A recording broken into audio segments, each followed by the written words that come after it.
Nancy Pelosi.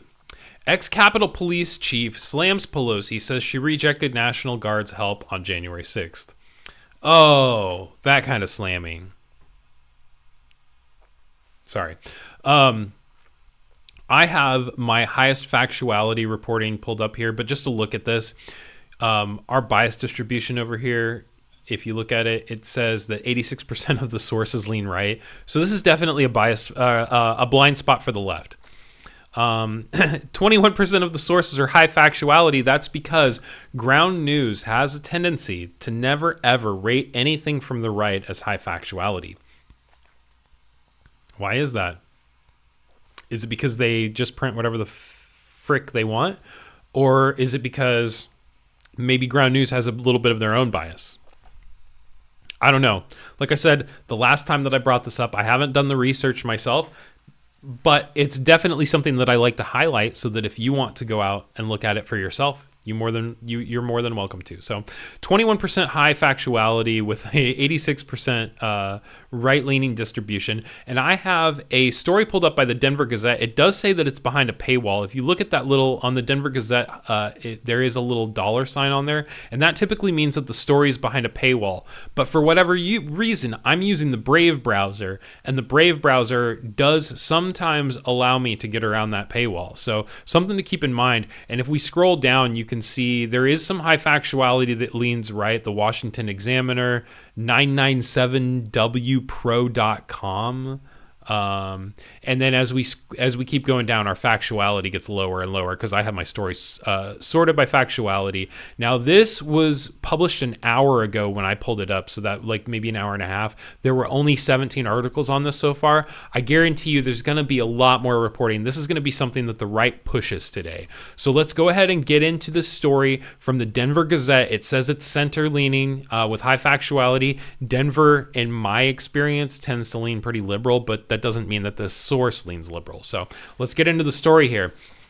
Former United States Capitol Police Chief Stephen Sund is accusing former House Speaker Nancy Pelosi of rewriting history after she criticized President Donald Trump's decision to activate the D.C. National Guard this week.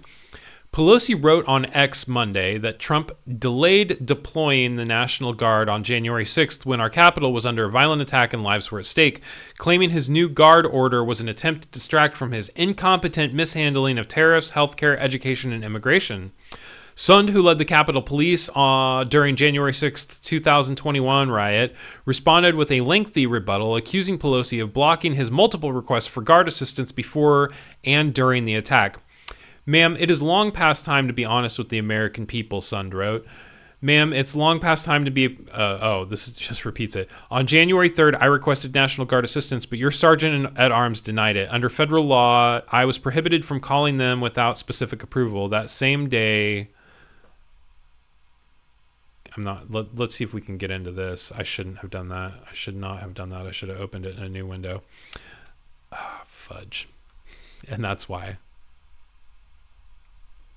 Sorry, excuse me here. Oh my God. Apologies, I just derailed my entire show.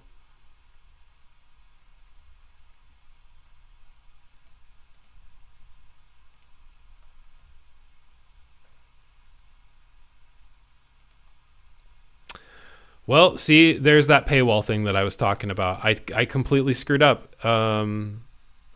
It's not even loading the story now. So here we go. I was a little bit worried there for a second. I'm sorry. I'm sorry. We'll get back into it. On January 3rd, I requested, but your sergeant at arms denied it. I was prohibited from calling them with... Okay, so your sergeant at arms denied it. Under federal law... I was prohibited from calling them in without a specific approval, the former police chief continued. That same day, Carol Corbin at the Pentagon offered National Guard support, but I was forced to decline because I lacked the legal authority. On January 6th, while the Capitol was under attack and despite my repeated calls, your sergeant at arms again denied my urgent request for over 70 agonizing minutes, running it up the chain for your approval. When I needed assistance, it was denied, he added. Yet when it suited you, you ordered fencing topped with concentra wire and surrounded the Capitol with thousands of armed National Guard troops. Son has publicly challenged Pelosi's January 6th narrative before. In a series of June 2025 posts, let me scroll this way a little bit so everybody can see everything there. There we go. Sorry. In a series of June 2025 posts, he accused her of shifting blame to Trump for National Guard delays, despite her office controlling key approval chains through the House Sergeant at Arms. He has maintained that he made 11 urgent calls from the National Guard support for National Guard support on January 6th, starting at 12:58 p.m., but approval was withheld for 71 minutes. His January 3rd requests for Guard assistance before the rallies were denied each time.